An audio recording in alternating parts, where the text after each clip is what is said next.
welcome to Attic Raiders Retro Reviews, where today we're going to be grabbing our trusty spoons so that we can dig to freedom from our putrid prison cells in this week's game, Dungeon Dice. Dungeon Dice was released in 1977 by Parker Brothers and is a 2 to 4 player game for ages 8 to adult. Now, although it's got Dungeon in its title, it's got absolutely nothing to do with the hugely popular Dungeons and Dragons. Although the Dungeons and Dragons basic set and the first edition of Advanced Dungeons and Dragons were both released in 1977, the same year that this game was released. So having Dungeon in its name wouldn't have done anything to hurt its popularity. And having that link with a much more popular franchise definitely would have helped its sales. Like Dungeons and Dragons, it uses a lot of dice, but the similarities really do end there. At its heart, this is a gambling game where you're going to push your luck to try and do the best you can before you essentially lose everything. Being a 70s game, this really does have that vintage appeal. The muted yellow and dark brown colours really do scream 70s to me, and I really do like this style of artwork, where the guards here are illustrated in a very simple line drawing style, which you might see in a children's picture book like King Rolo, which was also popular in the 70s. Our players here on the box cover are looking really retro, with the pigtails and these huge shirt collars. It's just got that kind of Brady Bunch nostalgic appeal to it. On the back of the box, there's not very much. We've just got this big photograph of the box in black and white in order to keep printing costs down, and a bit more information about the game. I love that they've gone with a dungeon theme for this and trying to escape from a castle by digging your way out. I love that they've themed it not only with the tray with the brickwork in it, but also that the dice are not just simple numbers that you're having to match up, but are symbols, and those symbols represent things which you can actually use in order to try and escape from a castle or a dungeon cell. It's a simple, pretty quick game to play, but there's something really oddly appealing about this. Well, let's take a closer look. The game comes with this dungeon tray which you're going to be doing your rolling in, and this is just a thin piece of vac formed plastic. It's got a really thin edges which are not particularly stable, so you do have to be careful that these don't split or crack. However, once this is actually in the game board and it's set up properly, those thin edges will be covered, and this is quite sturdy and does the job nicely. The board has got a half fold, which makes it easy for storage, but it also means that it's nice and easy to get that dungeon tray slid in place, ready to start the game. Each of the 4 sides of the game board feature the exact same artwork, with the castle wall, the 2 guards on top, and the prison cell starting space. There are 4 different prisoner cards, and these are basically going to be your playing pieces or pawns. There are 28 tunnel cards, so there's 7 different sets of artwork here. There's 4 tunnels with rats, 4 with bones, 4 with roots hanging down, 4 with a downward dip, 4 straight, 4 with an upward roof with a small mound on the bottom, and 4 with an upward roof with a large mound on the bottom. But what's actually shown on the cards has got nothing to do with gameplay, so the artwork is just for flavour. And we've got our 6 dungeon dice which give this game its name. Each one is a wooden 6-sided dice where each side has got a different symbol on it. You can see the top row here features our 5 escape tools: the key, the shovel, the ladder, the lantern, and the dagger. And the bottom dice here shows our guard who's trying to stop us from escaping. To begin the game, each player is going to choose one of the 4 prisoners in order to represent them on the board. Once you've decided who it is that you want to be, then you're going to take that card and place it onto the start space here. Now, this is unfortunately a really ugly design choice, because you're completely covering up the lovely artwork of the dungeon cell. And in fact, you can see here that this tunnel is meant to connect to this part of the cell here. But unfortunately, that is not what it says in the instructions. The instructions clearly state that you have to place it on top of the start space. And the front cover of the box also shows all of those start spaces as being covered up. The escape tunnel cards are placed at the side of the board, and then it's just a matter of rolling the dungeon dice in order to try and gain some of those tunnel cards.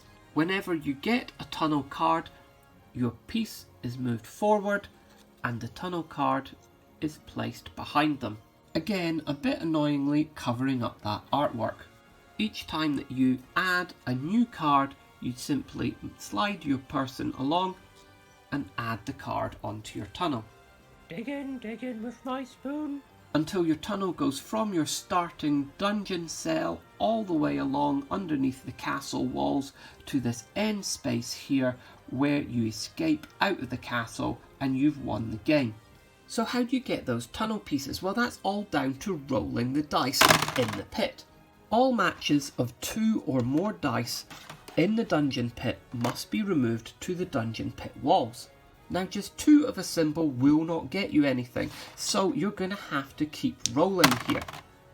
Unfortunately, with this roll, I haven't got any symbols which match what I've already got on the dungeon walls, so that is the end of my go.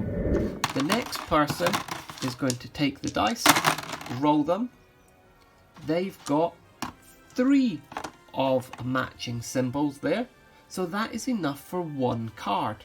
Now, because I've got 3 symbols, which is enough for 1 card, I can take that 1 card and add it to my wall and end my shot there. Or I can keep rolling in order to try to get more cards. I lucked out there and got another key symbol which I can move up, which now means that I get another card. Now, I could either take those 2 cards and add them to my wall, and that's the end of my go, or I could try rolling again. Unfortunately, this time I haven't got anything which can be moved up onto the dungeon wall or added onto these key symbols here. So that is the end of my go, and these 2 cards which I would have won, I have to give up. Now, there's quite a few ways of getting different numbers of cards, which thankfully are summarised quite clearly in the instructions. If when you're rolling you manage to get 3 matching symbols, then you take them and you put them to the side of the dungeon wall. And for 3 symbols, you then get 1 card. When you're rolling, you have to take out all of the symbol matches. So here I've got 3 matching ladders, so I'm going to take them and put them to the side. But I've also got 2 matching keys, so I'm going to put them to the side. If I decide to keep rolling and I get another ladder, now that I've got 4 ladder symbols, that then means that I get 2 tunnel cards. The more matching symbols you roll, the more cards that you get. So here I've got 3 matching ladder symbols, so that would mean I get 1 card. However, if I want to keep rolling, now I've got another 2 ladder symbols, so that means with 5 ladder symbols that I would this time get 3 tunnel cards. Of course, you can decide to stop at any time, but here I've got another 3 ladder symbols, so that would be equal to 1 card. But if I keep going, there's another ladder symbol, so that would be equal to 2 cards, but keep going. There's another ladder symbol, that would be equal to 3 cards now, and with another ladder symbol, that's now going to be 4 tunnel cards. But getting increasing numbers of the same symbol is not the only way of getting cards. There are 2 other ways. Here I've got 3 pairs of symbols, and that will get me 1 tunnel card. If on one single roll I get 3 different symbols, so here I have the dagger, the key, the lantern, the guard, the spade and the ladder, then that will get me 3 tunnel cards.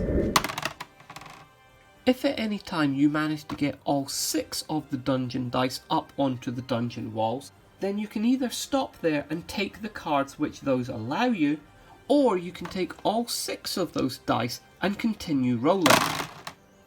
And you might be able to continue your streak and get more cards, but you might also end up completely losing out, and then all of the cards which you would have won, again, you don't get anything. If at any point during the game I roll 2 matching guard symbols, then they've got to go up onto the wall and I am locked into playing.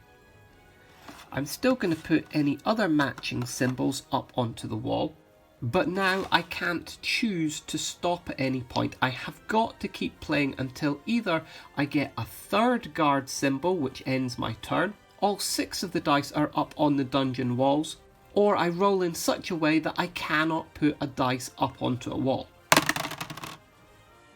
So this now means that I have got 3 keys, so I would get a card, but I can't stop there and take that card because of these guards. So I've got to roll this dice. And unfortunately, that means that I can't put it up onto a wall, so my turn is now over and I don't get any cards. If you feel that any of the other players are doing a bit too well, then you can take on a challenge instead of rolling like normal. For that, you've got up to 3 rolls in order to try to get 3 guard symbols. If you get 3 in 3 rolls, then you can straight away take 1 tunnel card from one of the other players, and then you can add that immediately to your own tunnel, increasing it and pushing you on in the game. At its core, Dungeon Dice is all about gambling. You're rolling that handful of dice and then you're intuitively working out the probability of more of those symbols coming up on your next roll. And then deciding whether or not the odds are in your favour and you're going to keep rolling, whether you're going to cash in your chips and walk away with your winnings and put down another tunnel piece, or whether you're going to stretch your luck and try to beat the odds by continuing to push on further. Fortune often favours the bold, and you can get more cards if you keep going for as long as you can. But of course, that way also ruin lies, because it's very, very easy for guards to come up or for you to not get a symbol which can get moved up onto the wall, and then your turn is over and all of your potential winnings have been lost. Now, it's a really, really simple game, this one. In fact, it didn't have to be a board game at all. You could have played this simply with some dice. You didn't even need special dice. You could do this game with simply 6 dice, of normal 6-sided dice with spots on it matching up the number of spots instead of symbols. And you don't need a board to play on, because essentially you're just collecting cards as tokens of your winnings. So you could do this whole thing basically with 6 dice and a couple of chips to represent how much you've won. But I really do like the theme. I really like the symbols on here. The iconography on the dice is really nice and clear. The moulded plastic tray does its job well as a dice holder, and it looks nice, and the board has got some nice artwork on it, and I like the fact that there are tunnels and it's themed that way. All of these things add to its appeal to me, and I think it does definitely benefit from having those board game elements. Now, there's not a lot to this game. You're not really having to strategize or use tactics at all. It's all about whether you want to push your luck or hold back and go with what you've already won. But for having said that, there's something really enjoyable about this game. Rolling those dice and matching up symbols, moving them onto the wall. I don't know what it is, but it really does appeal to me. I really just like the feel of those wooden dice. It's a nice one to have. I do enjoy this. I don't know what it is about this that makes me enjoy it so much, but it's one that I do find myself wanting to play again and again and again. And no, it's not a gambling addiction. So if you can find it, I would recommend it. If you've liked what you've seen here today, please remember to like, subscribe, and leave a comment down below. Until next time, when we'll have another game for you, this is Attic Raiders Retro Reviews.